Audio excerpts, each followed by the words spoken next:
Dharma, dan saat ini saya sudah bekerja di PT Mayora Indah, penempatan di Jayanti 2 sebagai Engineering Utility, dan saya sudah mengikuti pelatihan MEP dan HVAC di PT Mino Karya Sejati. Terima kasih. Di pelatihan kita juga mengadakan training untuk calon building manager atau disebut BM. Syarat-syarat untuk menjadi building manager, pertama harus lulusan sarjana, bisa D3, bisa S1 maupun S2. Semua jurusan tidak ada masalah. Tapi yang penting adalah bisa berbahasa Inggris, sedikitnya aktif, bisa berkomunikasi dengan orang luar. Karena kadang-kadang kita berurusan dengan orang luar. Paling tidak membuat report in English. Seperti itu. Kemudian syaratnya seorang itu harus mempunyai karakter ketegasan. Karakter yang bisa memanage waktu maupun budget. Artinya kuat di teknik, kuat di finance. Itu calon building manager yang bagus. Nah, di dalam calon building management atau building manager, syarat ketegasan maupun kedisiplinan ataupun teladan itu sangat dibutuhkan. Dan harus mampu menjadi leadership terhadap semua sistem. Ini saya jelaskan konsep scope of work dari BM. Scope pekerjaan BM membuat budget CAPEX dan OPEX selama 1 tahun. Jadi ada budget CAPEX, CAPEX itu artinya capital expenditure. Kalau OPEX, operational expenditure. Jadi budget yang untuk menghabiskan biaya untuk dalam 1 tahun proyek-proyek yang kita programkan, yang ukuran budgetnya lumayan besar. Kalau OPEX itu hanya operasional, seperti budget kayak seperti beli solar, engineering ya. Kalau housekeeping beli chemical ya. Jadi itu yang operasional, setiap hari kita gunakan dan kita pakai habis. Jadi itu budget operasional ya yang harus diperhitungkan. Nanti saya ajarin semuanya. Nah, di sini ada konsep perizinan, harus ngerti perizinan calon building management, calon building manager ya. Perizinan apa aja, termasuk perizinan MEP. Saya akan jelaskan semua tentang perizinan kepada calon building manager. Kemudian harus mengerti draft kontrak kerjasama vendor, SPK dan PO, dan draft surat resmi, internal memo, dan pemberitahuan informasi ataupun keep off meeting saat kita meeting dengan project dengan tim-tim vendor. Jadi ada risalah meetingnya harus paham. Dan kemudian draft kontrak sewa unit. Ini semua harus dimengerti calon building manager. Dia harus mempersiapkan dirinya dalam hal ini supaya nanti ketika dia melakukan pekerjaannya dia dapat melaksanakannya dengan baik, karena dia harus punya pengetahuan tentang ini dan experience tentang ini, sudah pernah mengalaminya. Kemudian untuk building manager dalam hal membuat budget, dia harus mengerti bagaimana mengontrol budget dan bagaimana menjalankan budget. Artinya building manager harus mampu memanage budget. Kemudian ada draft WO itu work order. FBB form permintaan barang. Dan kedua, cara membuat SOP operasional. Jadi standar operasional prosedur itu harus dibuat di dalam operasional supaya ada tolak ukur semua divisi menjalankan tugasnya masing-masing. Kemudian harus mengerti konsep tax atau perpajakan, baik itu PPN, PPH, PPH final. Kemudian dia harus konsep bicara tentang biaya IPL, service charge, listrik, air, sewa harus mengerti. Apalagi revenue sharing profit itu harus mengerti. Ya. Kemudian BM itu harus mengerti menyusun program file drill building. Ya, bagaimana dia menyusun organisasi file drill supaya memastikan setiap tahun bahwa semua perekrutmen untuk safety berjalan dengan baik. Dan juga harus bisa dia melihat adanya aktivitas pelatihan penggunaan APAR. Ya, APAR kelas A, kelas B, kelas C, kelas D. Harus mengerti itu calon BM.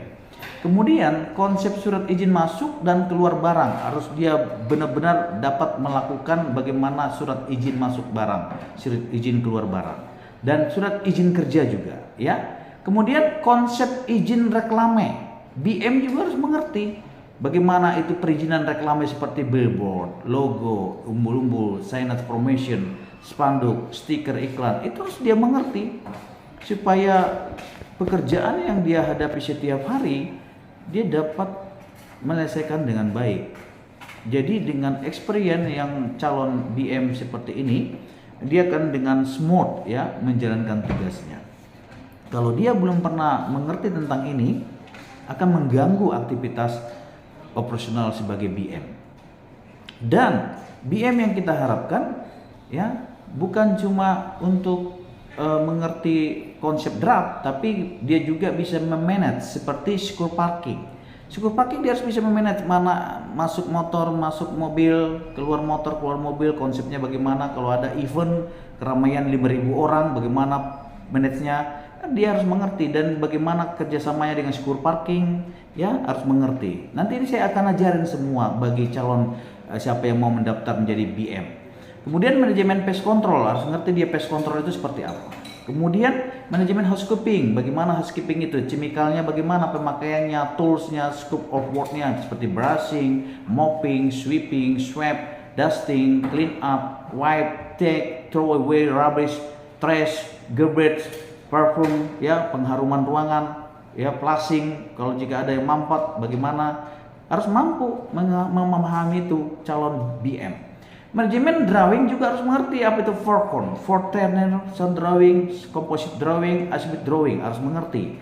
Manajemen landscape juga gardening, bagaimana itu perawatan, pembibitan, harus mengerti bagaimana konsep mendesain, mendata apa namanya itu perawatan untuk pertamanan, ya. Kemudian bagaimana sampah B1, B2, B3, penanganannya bagaimana. Kemudian bagaimana menangani security tentang plottingan, ya, bagaimana patroli, bagaimana dengan report, bagaimana dengan ada kejadian, bagaimana SOP-nya, ya begitu. Begitu juga manajemen bagaimana jika ada tenan yang fit out, tenan yang full out. Ini building manajemen harus menguasai ini. Jika kalau dia tidak menguasai ini, ya menurut saya dia akan terganggu dengan aktivitas scope pekerjaannya dan dia akan tidak bertanggung jawab terhadap operasional yang menurut saya dia belum mengerti tentang ini. Jadi calon BM akan saya training bagaimana memanage ini semua. Karena saya sudah memahami semua sistem ini, jadi saya akan training step by step. Kemudian manajemen project, bagaimana BM itu mengerti namanya design drawing, ya, bagaimana membuat RAB atau BQ ataupun annual waging ataupun SPH, negosiasi harga, tender, PO, SPK, time schedule pekerjaan, material approval, sub-drawing approval, meeting koordinasi, BST, Tescom, retensi, invoice. Itu semua bahasa-bahasa yang sering dihadapi oleh BM. Kemudian manajemen tim gondola bagaimana, cleaning fasadnya. Kalau tidak ada berfungsi gondolanya pakai apa? Spiderman. Bagaimana konsepnya, manajemennya, safety-nya harus dia pahami. Kemudian manajemen untuk engineering, bagaimana manajemen itu bisa checklist, maintenance, repair, install, supply, upgrade, itu semua ditata dengan baik, ya, supaya peralatan-peralatan itu berjalan dengan baik. Dan kemudian bagaimana dia harus mengerti MEPHV system, baik itu AC, pendingin, my split wall, cassette, standing, split duct, VRP, dia harus ngerti. Ya, jangan sampai nanti bicara AC pendingin dia nggak ngerti. Sebagai BM harus mengerti. Ya, harus ditutup mengerti. Makanya saya bilang tadi kuat di teknik, kuat di finance. Ya, kemudian elektrikal dia harus mengerti bagaimana nanti power listrik mati, dia harus mengerti. Sirkulasi udara pun harus mengerti, fire alarm, fire fighting, lift, termasuk lift, bagaimana safety-nya. Dan apa-apa saja yang harus diperhatikan sebagai BM tentang lift, karena kenyamanan transportasi, ya. Jadi evaluator pun gitu. Jadi setiap teknik MEPHPHC sistem harus dikuasai oleh calon building manager. Jika dia tidak menguasai, maka dia terhambat dengan aktivitas tugasnya. Responsibilnya akan berkurang dan achieve-nya tidak akan kecapai dengan sempurna. Ya, jadi BM harus bisa diandalkan. Kemudian Saya akan training bagaimana itu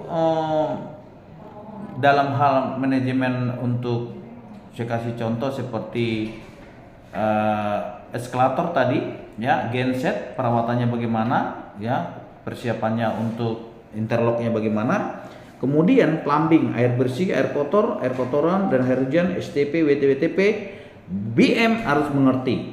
Sound system gedung juga dia harus mengerti bagaimana konsep car call, public area, announce, evacuation, sound dia harus mengerti.